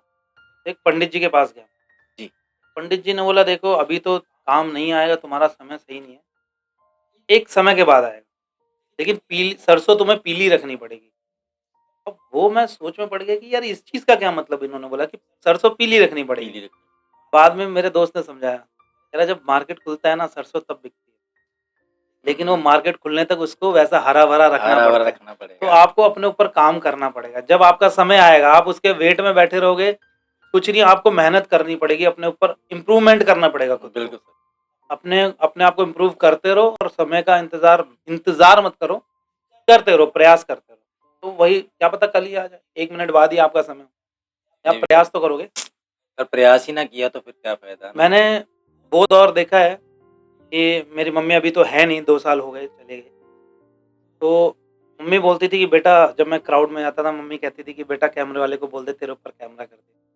और एक दौर वो था, मैंने बोला मम्मी मेरा एपिसोड आ रहा है टीवी पे, कह रही दिन रात तुझे दिखाते रहते हैं। तो मैंने देखना। वो दो चीज़ें देखिए क्या होता है ना, अभी कई लोगों को लगेगा कि मैं बहुत बड़ा स्टार, मतलब पर्सनली जैसे आप कंपैरिज़न जब करोगे, सलमान साहब हैं, जी, शाहरुख जी, साहब हैं, है ना? बिल्कुल। रणबीर कपूर हैं, कोई कंपैरिज़न करेगा यार ये बड़ा स्टार थोड़ी ना है, ऐसे क्या मतलब ऐसे बोलते हैं। लेकिन मैं हमेशा अपने आप को बड़ा फ़ील करता हूँ, मैं समझता नहीं हूँ, दूसरों को दिखाने के लिए नहीं, मैं अपने आप को थैंक यू बोलता हूँ, शाबाशी देता हूँ, इसलिए क्योंकि मैं अपने आप को खुद से कंपेयर करता हूँ। समझना मैं ये अपने है। आप को देखता हूँ, वो क्राउड से खड़ा हुआ इंसान जो क्राउड में खड़ा हुआ था, वो आज निकल के लीड में फ़िल्में भी कर रहा है और उसने फ़िल्म बनाने का सोचा तो उसने फ़िल्म बनाई। मैं उस इंसान की रिस्पेक्ट करता हूँ। पर सर बहुत कम से लोग हैं, 125 करोड़ की आबादी है हमारे भारत की। 40 हो उसमें गई। हाँ, 140 हो गई अब तो, है ना? पॉपुलेशन में भी पहले नंबर पे आ गया इंडिया। तो एक्चुअली में क्या बहुत चंद लोग हैं, ज़्यादा ज़्यादा गढ़ भी नहीं है, मैं मानता हूँ। ऐसा भी नहीं है कि आज जैसे आप हमारे जो आरडी पॉडकास्ट टीम के चीफ हैं हमारे देविंदर जी, इनके गाँव में से बोले हमारे गाँव में से मैं ही अकेला हूँ, आस-पास नहीं पता। मेरे भी वहाँ से बहुत चंद लोग ही होंगे। तो ये लाइन में बहुत कम लोग हैं, वो सिर्फ़ ऊपर वाले की मर्ज़ी से हैं या वो देखिए क्या मैंने बोला ना, अब सबका पास अलग मोबाइल है और सबका अलग सिम है। बिल्कुल, तो आपके अंदर वो सिम डला है तो आप यहाँ पे हो। बिल्कुल सर, उनका जो सिम है वो अपना काम कर रहे हैं, कोई कर गलत रहे नहीं है, हैं। सबका अपना काम है, कोई काम और कोई काम छोटा-बड़ा भी नहीं होता है, उस तरीके से बिल्कुल आपका सर, काम है। देखिए मैं फ़िल्में करता हूँ, वो मेरा काम है, मैं अभिनय करता हूँ, मैं अभिनेता हूँ, लेकिन उसमें मैं महान नहीं हूँ। बिल्कुल सर। मैं महान तब हो जाऊँगा जब मैं निस्वार्थ भाव से किसी के लिए काम कर रहा हूँ। जी, जी। एक कलाकार अपने लिए कर रहे हैं, मतलब हम अपने लिए टैलेंटेड, हम एक्टर हैं, क्योंकि हम एक्टिंग किए बिना हम नहीं रह सकते, इसलिए हम एक्टिंग करते हैं। तो उसमें मैं किस चीज़ का वो सोचूँ कि यार मैंने क्या महान काम सबसे बड़ी बात क्या होती है मा सर, वक़्त देना। जो इंसान वक़्त दे रहा है ना किसी चीज़ के लिए उसका फिर वक़्त भी आता है। कुछ लोग क्या हार मान लेते हैं, गिव अप कर लेते हैं, जहाँ लाइन चेंज कर लेते हैं, वो चीजें गलत लगती है यार, कि आप लगे रहो लगे रहो लगे रहो। मैं एक ही बात देखिए बोलता क्या हूँ, होता है ना, आज नहीं तो कल आपको वो नहीं वो बात मैंने जिंदगी लाइन चेंज करने वाली भी बात भी हर बार गलत नहीं होती। आपको पता होना चाहिए कि आप क्या कर सकते हो। अब ये हमारी जो फ़िल्म लाइन है, इसमें हर किसी का मतलब हर किसी दूसरे इंसान से पूछो उसको एक्टर बनना है। ये क्या आपके अंदर काबिलियत है? अगर काबिलियत नहीं है और आप आईने में अपने आप से बात करो। जी आपको लगता है आपके अंदर काबिलियत है? बिल्कुल सर। या फिर आप चकाचौंध को देख के आ गए हो? अगर काबिलियत वो सबसे बड़ा क्या है ना, उसका एक एग्ज़ाम्पल क्या है, आपके पास 2 ऑप्शन है। या तो आप घर वापस जाओ या अभी अभिनय करते हुए सड़क पे सोना पड़े आपको। तो अगर आप किसको चुनते हो? अगर आप सड़क पे सोना चुनते हो इसका मतलब आप इसके बिना नहीं जी सकते। नहीं जी सकते। तो आपको जीवन में वो काम करना चाहिए जिसके बिना आप नहीं जी सकते। बिल्कुल सर। चकाचौंध के वजह से कोई काम नहीं करना चाहिए। क्योंकि जिस चीज़ में जगह आप लड़ रहे हो चकाचौंध के लिए, वहाँ बहुत सारे लोग ऐसे लड़ रहे हैं जिसके बिना वो मर जाएँगे। तो आप उनसे कैसे जीतोगे? आपको तैयारी करनी पड़ेगी फुल, ये तो बात है। तैयारी करनी पड़ेगी और 100% करना पड़ेगा देना आपको। पड़ेगा ईमानदारी अभी से। मैं राइटिंग भी करता हूँ और मैं आज से नहीं, मैं जब मुंबई आया था तब से गाने लिख रहा हूँ। स्क्रिप्ट्स मैंने लिखी है फ़िल्म की। लेकिन मैंने कभी किसी के पास में गया नहीं। एक जगह गया होऊँगा लेकिन ज़्यादा नहीं गया। क्यों? मुझे लगा मैं एक्टिंग कर रहा हूँ, मेरा फ़ोकस है। अगर मैं इधर-उधर गया, अगर मुझे उसमें काम मिल गया तो मैं इस पे ध्यान नहीं दूँगा क्योंकि आप कम्फ़र्ट ज़ोन में चले जाते हो। बिल्कुल। फिर साइड से कहीं से इनकम आने लगेगी ना, आप क्यों स्ट्रगल करोगे भाई? सर ये बड़ी अच्छी बात लगी मेरे को। एक अच्छे एक्टर की पहचान भी होती है ये वाली, वो मल्टी टैलेंटेड होता है। जैसे कि आपने बोला कि मैं गाने भी लिख लेता हूँ, तो मैंने नोटिस किया है बहुत मैंने सारे। सुना देता हूँ गाने। एक मैंने लिखा था, बच्चों का गाना था अभी टीना इसी का नाम है, फ़िल्म में वो गाना है। उसका ऐसे कि गुब्बारे के पेट में कोई राज छिपा है, बैट ने बॉल की पप्पी लेके कहा, पतंग के मांझे में है तानपुरे का साज, मक्खी तो मच्छर की बुआ है, लट्टू भी पी के टल्ली हुई। क्या बात है सर, क्या और एक मैंने चितकबरे फ़िल्म में लिखा था चाइनीज़ खुशी का, चाइनीज़ खुशी साली निकली मेरी, लाइफ टाइम वारंटी 2 दिन ना चली। बात है। गम मेरा देख देख दुनिया ये हँसी, आग लगा देता कमीनी तिल्ली ना जली। क्या बात है, क्या बात तो इस तरीके से मैं राइटिंग भी करता हूँ। है, कुछ अच्छी बात इंटरेस्टिंग। है।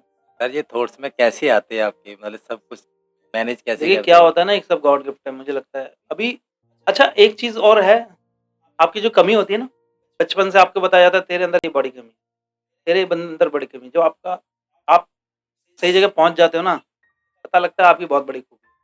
मेरे अंदर बहुत बड़ी कमी क्या थी, मैं बहुत ज़्यादा सोचता था, बहुत ज़्यादा सोचता था।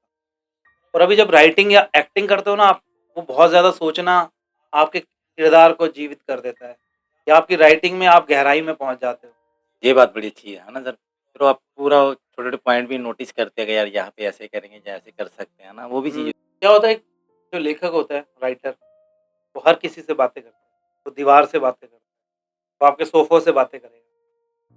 तो मैंने एक बार ऐसे ही एक दीवार पे ना सीलन देखी, तो उस पे मैंने कुछ लिखी लाइनें, ये सफ़ेदी जो दीवारों से झड़ गई है, एक ज़ख्म सा उन पर कर गई।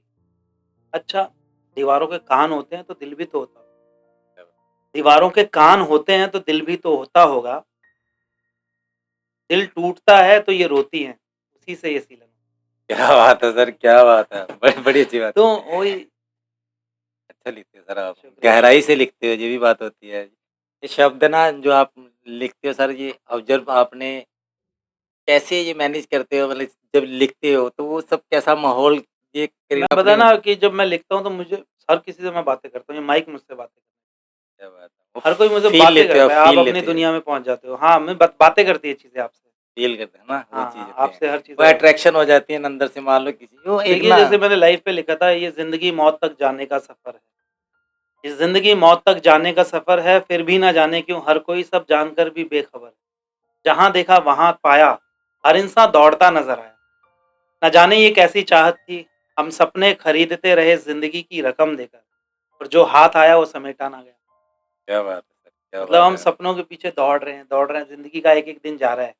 और जब हम दुनिया से जाते हैं तो कुछ भी नहीं लेके सर 1-2 शायरी और हम रील्स पे जाते। बड़ी अच्छी शायरी लग रही है सर आपकी। शायरियाँ अब थोड़ा-सा ना, हाँ, गर खुशियाँ पैसों की मोहताज होती, बोलते हैं ना कि यार पैसा आ जाए तो हम ये कर लेंगे, सक्सेस आ जाए तो हम ये कर लेंगे, जी, लेकिन वो बहुत गलत बात है। आप जब आपके पास पैसा आ जाएगा, सक्सेस आ जाएगी, तब आप महसूस करोगे कि यार वो तो है नहीं जो हमने सोचा था। तो इस पे मैंने लिखा है। और मतलब खुशी है ना वो इसी में है। अभी आप एन्जॉय करोगे तो यहाँ पे भी कर लोगे, नहीं एन्जॉय कर पाओगे ना 5 स्टार में ले जाके बैठा दोगे, वहाँ भी नहीं कुछ कर भी नहीं पाओगे। है। हाँ रे, खुशियाँ अगर पैसों की मोहताज होती, तो बारिश के पानी में वो कागज़ की नाव ना होती। और थैली भी धागा बाँध कर उड़ा देते हैं लोग, जब पतंग खरीदने की औकात ना हो। क्या बात है सर, क्या बात मतलब आपको खुशी के लिए किसी कोई बाँध नहीं रहा आपको। आप थैली उड़ा रहे हो ना, उसमें भी मज़ा आ रहा है, मजा लेकिन आ रहा है। पतंग नहीं खरीद। बिल्कुल। ये होता है सर ना, वो अंदर से जो फ़ील आता है, मैंने ना अभी थोड़े दिन पहले किसी की इंटरव्यू देखी थी। वो बहुत बड़े स्टार है, मैं नाम तो नहीं लूँगा उनका। उन्होंने बोला जब मेरे को बचपन में जो साइकिल मिली थी, तो वो साइकिल मेरे को इतना मज़ा आता था ना, मैं सुबह-सुबह उठ के पहले सबसे पहले साइकिल की तरफ जाता था। पर आज मेरे पास रोल्स रॉयस गाड़ी है, मैं वो बैठ के ना, वो फ़ील मेरे को मज़ा नहीं आता, देखो, जो वो साइकिल में आता था। बचपन में जो गुल्लक होती है ना, उसका अलग मज़ा होता है। उसमें मैंने लिखा था, ज़िंदगी के मायने बदल गए, जब से हम बड़े बन गए। ज़िंदगी के मायने बदल गए, जब से हम बड़े बन गए। बचपन में सीने से लगाया फिरते थे जो चिल्लरों से भरी गुल्लक, अब सब खर्च कर देते हैं कश की। क्या बात है सर, क्या बात है। सही बात है। तो आजकल तो अगर आप ना अगर बच्चे की तरह जियो ना, तो कभी आप परेशान नहीं रहोगे। हम पता है हम और मुझे क्या लगता है ना कि एक इंसान जो होता है ना अंदर से बच्चा ही होता है, वो अपने आप को बड़ा मानने लगता है। समझदार मान नहीं लेता मुझे ये है। नहीं करना अभी, जी, बस उसको इतना वो होता है, उसको लगता है मैं समझदारी कर रहा हूँ, लेकिन वो अपने आप को तनाह करता जाता है, अपने आप को परेशानियों में डालता जाता है। एक बच्चे की तरह सब चीज़ों का सॉल्यूशन सोचो। आपको ना बेइज़्ज़ती का डर लगेगा, आपको ना गरीबी का डर लगेगा। आप किसी चीज़ के बारे में ज़्यादा नहीं सोचोगे और लाइफ़ को एन्जॉय करोगे। बच्चे एक कागज़ को भी पानी में बहा के कितना एन्जॉय करते हैं। एक थैली को धागे से उड़ा देते हैं, कितना एन्जॉय करते हैं। तो हम कहाँ खोते जा रहे हैं कि हमें मर्सिडीज़ में मज़ा आएगा। हम क्यों नहीं मज़े ले रहे हैं आज का?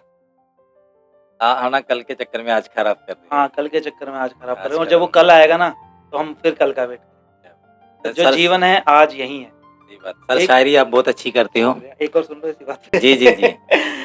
इस पे मैंने लिखा था, जो हमारे सपने होते हैं, ये जो रास्ते हैं ये सब जगह जाते हैं। ये जो रास्ते हैं सब जगह जाते हैं, लेकिन जाना कहाँ है वो तो बताओ। मंजिल की ख्वाहिश है तो वो भी मिल जाएगी। मंजिल की ख्वाहिश है तो वो भी मिल जाएगी, लेकिन क्या वहाँ पहुँचकर ठहर जाओगे ये तो बताओ। क्या बात है। इंसान कहीं ठहरता है? कहीं नहीं, वहाँ से फिर और चलता आगे आगे कुछ ना कुछ। इच्छाएं हैं, कभी खत्म नहीं होती है। तो तो ठीक है, इंसान की इच्छाएं इच्छाएँ खत्म नहीं होती, बिल्कुल अच्छी बात की सर। सर अभी मेरे को कोई ऐसा वक़्त बताएँ जो आज भी आप याद करते हो, वो बुरा वक़्त हो, यार आज भी वो याद करके आपकी आँखें नम हो जाती हो? हाँ, यार क्या बोलें, ज़िंदगी का ना सच है। बचपन से सुनते आते हैं हम ना, जो आया उसको जाना है। सच में जब कोई जाता है ना आपका अपना, वो जो आप फ़ील करते हो ना वो कभी सोच ही नहीं सकते। मतलब मैंने 2 इंसिडेंट ऐसे मेरे साथ हुए। तो मतलब मैं जल्दी से वो एक मम्मी का हुआ, एक बच्ची का मेरी। वो मैं किसी से शेयर भी नहीं करता। क्यों नहीं करता? क्योंकि मैंने अपनी वाइफ़ का जो हॉस्पिटल के बाहर रोता हुआ फेस देखा था ना, और उसके जो शब्द थे, वो आज भी कानों में हैं। उस दिन पहली बार हुआ था कि लगा कि भगवान नहीं है यार। मतलब 9th मंथ में वाइफ़ प्रेग्नेंट थी और मिसकैरेज हो गया। डॉक्टर ने बोला कि बच्चे की हार्ट बीट नहीं है। और जब मेरी वाइफ़ ने आके कि बोला कि हमारा बच्चा नहीं रहा, मतलब वो तब इतना वैसा पल था, बहुत ही मतलब आपने सोचा ही नहीं था कि ऐसा हो जाएगा। फिर मैं गया एक मंदिर, मैं बहुत भगवान को मानता हूँ, तो मुझे लगा कि सुन लेगा ये और मैजिक हो जाएगा कुछ। मंदिर बंद था, दरवाजे के ऊपर जाली लगी हुई। मैं पूरा उछल-उछल के हनुमान चालीसा पढ़ता रहा। हनुमान जी का मंदिर था कि भगवान कुछ मैजिक कर देंगे। और मैं पहुँचा लेकिन कुछ नहीं हुआ, परिस्थितियाँ नहीं बदली।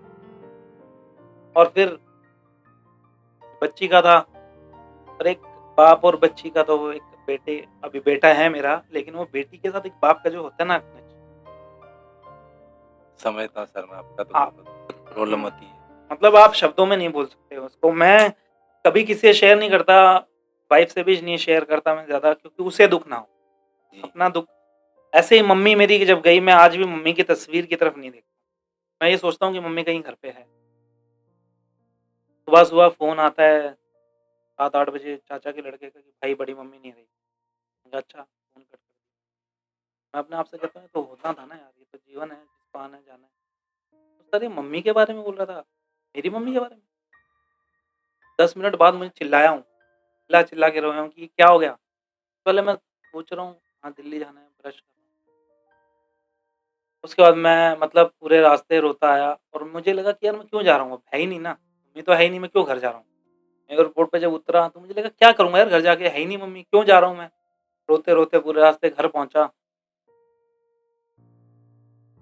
अच्छा क्या होता है ना कि आप जब बड़े हो जाते हो, तो आप जब भी मुंबई जैसे शहर में आते हो ना, बड़ा अकेलापन फ़ील होता है। मन होता है यार इस बार जाऊँगा ना मम्मी के गले लग के सो बिल्कुल, जाऊँगा, लेकिन हम मिडल क्लास वाले होते हैं ना, हम एक्सप्रेस नहीं करते। नहीं कर पाते। पानी पीजिए। तो यही मन था कि यार एक बार ना हग करना है मम्मी को, हग करना है, आखिरी बार। जब पहुँचा तो मम्मी को वहाँ पे लेटाया हुआ था। तब रिश्तेदार पास जाने नहीं दे रहे थे, मतलब कि चल हो गया। अच्छा मैं जब पहुँचा ना और मुझे लग रहा था कि यार क्या करूँगा? लेकिन वहाँ पे जाके जब मुझे एहसास हुआ कि यार मैं मिला, मतलब मम्मी नहीं थी लेकिन थी, मतलब मैं मिला और मैं लेट के और मैंने हग करना ऐसे हुआ, सबने मेरा हाथ खींच लिया। बहुत दुःख होता है यार, ये रिश्ता माँ-बेटे का, माँ और बच्चों का, मैं मेरी आँखें खुद नम हो गई। समझता हूँ मैं इस चीज़ को। सर का दर्द, खैर उसके बाद जब किसी का दिल भी नहीं करता अपने माँ-बाप से दूर रहने का। शमशान जब लेके गए, वहाँ पे मैंने मम्मी के माथे पे किस किया। क्योंकि आप कर नहीं पाते कभी। तो सर पानी पी। तो ये जो 2 इंसिडेंट थे, एक बच्ची वाला और एक माँ वाला, इन्होंने दोनों ने तोड़ा बहुत, लेकिन एक चीज़ समझ में आई कि यही जीवन है। आप कितना भी रो लो, कितना भी सोच लो, लेकिन आपको इससे आगे बढ़ना है लाइफ में। और तब से अभी ना कई लोग मुझे बोलते हैं कि यार तुम बहुत डाउन टू अर्थ हो, ये हो। तो मुझे लगता है किस चीज़ का इंसान घमंड किस चीज़ का करेगा? घमंड किस चीज़ हमारा का है? शरीर हमारा नहीं है। और माँ वाला था कि पता ही था, मतलब होता है ना कि सबको पता है सबके माँ-बाप एक ना एक दिन जाएँगे। वो बच्ची वाला ना, वो मतलब अपने हाथों से अपने बच्चे को जिसने दुनिया देखी भी नहीं है, अभी गंगा जी पाँव में भी नहीं छोड़ना, देखे। और फिर वो जो बुलबुले उठे, मुझे लगा उसकी साँसें वापस आ गई। अभी मुझे क्या बोलूँ, अभी शब्द नहीं मिल रहे। मेरी वाइफ़ देख के फिर परेशान हो जाएगी। मेरे दिल में चलता है, हमेशा चलता रहता है। दोनों बहुत के दर्द लिए। होता है यार, फैमिली क्योंकि बाप है, एक बच्ची थी, ठीक है, अभी तो उन्होंने दुनिया भी नहीं देखी, एक्सप्लेन नहीं कर पा रहे। शब्द ही नहीं होते इस चीज़ के लिए, क्योंकि अंदर से ये कालजा फटता है यार, दिलन लेकिन अंदर से क्या फटता करते है। हो यार दोस्त, यही लाइफ़ है। अभी आप कितना भी रो लो, एक्सेप्ट करना पड़ता है, एक्सेप्ट, संसार है। हमें अभी-अभी हमारे शरीर में कोई दर्द उठ जाए, हम डॉक्टर के पास जाएँ, वो बोले 4th स्टेज का कैंसर है, क्या कर लो? कुछ नहीं कुछ कर नहीं कर सकते, सकते। इंसान के हाथ कुछ नहीं, भगवान अपने पे लेता भी नहीं, ये भी बात है। वो कहीं न कहीं सब कुछ ना कुछ। होता है, चक्र चलता है और ऐसे ही चलता रहेगा। बस अनप्रेडिक्टेबल होता है ना, कभी सोचा नहीं था। बच्चे वाला तो नहीं सोचा था, माँ-बाप का तो होता है कि यार एक उम्र के बाद जाना ही होता है। हाँ, अब वो माँ के साथ हुआ, वो भी मतलब उम्र नहीं थी, 58 में चले गए वो। अचानक से सुबह उठी, वॉशरूम गई और वहीं पे गिर गई। कोई बीमारी नहीं थी, कुछ नहीं थी। तो एक वो इंसिडेंट और ये बच्ची वाला, तो ये 2 चीज़ें हैं जो जीवन भर याद रहेंगी और यही है। सर की कहानी सुन के हमारी टीम भी भावुक होगी, मैं खुद भी भावुक हो गया हूँ। होता है यार, अपनी फैमिली के साथ सबका ऐसा होता है ना, मैं भी एक्सप्लेन नहीं कर पा सकता अभी, क्योंकि मेरा भी अंदर से मन थोड़ा-सा ऐसा हो गया। होता है, पर मैं आशा करूँगा भगवान के आगे कि सर की लाइफ में कभी ऐसा कुछ वक़्त ना आए, जो इनको याद करना पड़े। पर मैं सॉरी माँगता सर, मैंने ये आपको क्वेश्चन पूछ लिया, उसके लिए सॉरी। मैं पूछना नहीं कभी चाहता ये था, तो पर जीवन सॉरी, का मुझे पता नहीं था सच इतना है। भरा हुआ दर्द है। ये ना, हर एक इतने हँसते खिलते चेहरे के पीछे एक दर्द है। तो वो देखो अचानक एक पॉडकास्ट में बयां हो गया आपके सामने और मेरी आंखें खुद भी नम हो गई, अंदर से भी मेरे को फीलिंग ऐसी आ रही है, मैं बता नहीं सकता। होता है, बट क्या कर सकते हैं। तो सर ये जाते कहने का मतलब है यार, ये लाइफ है और आपको ना आगे मूव करना ही पड़ेगा, आप मर नहीं सकते। आपको जीना पड़ेगा और आपके पास 2 ऑप्शन है, या तो रो के जी लो या हँस के जी लो। जीना ही तो हँस के जियो यार। बिल्कुल सर, ये तो ये तो बात है। मतलब लाइफ का ऐसा हिस्सा है ना, आप चाह के भी उसको नहीं हटा सकते। जी, अभी मेरा बेटा है 1.5 साल का, बड़ा प्यारा बच्चा है, लेकिन बेटी की कमी नहीं कर सकता ना दूरी, वो तो वही थी। बिल्कुल, बिल्कुल सर, और ये उसको तो अपने हाथ से जो मैंने छोड़ा है, और उस थैले के अंदर एक कपड़ा रख के उसको, उसमें उस थैले पे दुल्हन दुल्हन लिखा हुआ था। भगवान से हम यही आशा करते हैं कि नहीं प्रार्थना ठीक है करते यार, हैं ये कि लाइफ चलो का हिस्सा है। मैं आपकी लाइफ अभी खुशहाल हो, आप बेटर ज़िंदगी जिएँ, क्योंकि ये अपने हाथ में नहीं है। सब उसका ऊपर वाले का खेल है, क्या कर सकते हैं। जाना तो हमने भी एक दिन है, बट अपने से अपना जुदा होता है तो नहीं, वो एक लेकिन दर्द-गाँव होता है, तब मैं से समझ क्या रहा है हूँ। ना, मैं अभी बहुत ज़्यादा ना चीज़ों के लिए मुझे मोह नहीं रहा। मुझे सपनों के लिए, मैं जब आया था बहुत पागल था, मैं दिन-रात भागता था। अभी मुझे ना वो सब मोह नहीं है उतना ज़्यादा। ये जीवन का एक पार्ट है, जीवन नहीं है। सपनों के लिए मतलब मुझे ऐसा नहीं है कि ये सुपरस्टार और ये नहीं, ठीक है, हो जाएँगी चीज़ें और जो करना है कर लेंगे। क्योंकि उसका रिज़ल्ट तो वही है यार, सब सबकी मंज़िल वही है। बिल्कुल हम सर, ये सब तो लगे हुए हैं, एक तो एक मिथ्या, ये जीवन ही हमारा मिथ्या है। हमें असली पता नहीं हम क्यों धरती पे आते हैं, क्यों चले जाते हैं। सबसे बड़ा रहस्य है ना ये। बिल्कुल सर, असली घर तो हमारा कहीं और ही है ना, और और ये है, जाना तो सबकी सबने एक जर्नी दिन है। वहीं पे है। और समय की पाबंदी के करके हम सर जाते-जाते हमारी ऑडियंस को एक मैसेज दीजिए। मैसेज दोस्तों ये है, अक्सर ज़िंदगी की उलझनों को सुलझाने में उम्मीदों की उँगलियों के नाखून टूट जाते हैं। लेकिन हौसला मत खोना मेरे दोस्त, एक वक़्त के बाद वो फिर उभर आते हैं। आपका हौसला टूटेगा और फिर लड़ते रहना और आपको मंज़िल मिल जाएगी, जो भी मंज़िल है। और जो भी है ना, सपनों के लिए भागो, अच्छी बात है, लेकिन पागल मत हो जाना। सपने मतलब सपने जीवन नहीं है, जीवन का एक हिस्सा है। आप पूरे 100% दो, लेकिन साथ में क्या होता है, मैं बहुत लोगों को देखता हूँ शादियाँ नहीं की हैं और दौड़े जा रहे हैं, हमें ये करना है, वो करना है। तो आँख बंद करके दौड़ रहे हैं, फिर एक उम्र के बाद उनकी आँखें खुलती हैं, जब उनके माँ-बाप रहते नहीं हैं, शादी होती नहीं है, ज़िंदगी बर्बाद, सपने भी नहीं पूरे हुए। और सपने पूरे भी हो गए तो आपको पता लगता है यार, पैसा है लेकिन प्यार नहीं है आपके पास। आप पैसे वाले हो गए, आपके पैसे को देख के कोई शादी कर लेगा। वो भी है कि मतलब सही टाइम पे सही डिसीज़न लेना चाहिए। सर ये बात है। तो समय की पाबंदी के करके हम पॉडकास्ट जो हमारा शुरू हुआ था, एक एंटरटेनमेंट से हुआ था, सर की जर्नी से शुरू हुआ था और पता नहीं था इतना इमोशनल हो जाएगा, हमारी टीम भी बेचारी इमोशनल हो गई है। इसी शब्दों के साथ आपसे विदा लेंगे, तब तक देखते रहिए आरडी पॉडकास्ट। थैंक यू, धन्यवाद। नमस्कार दोस्तों।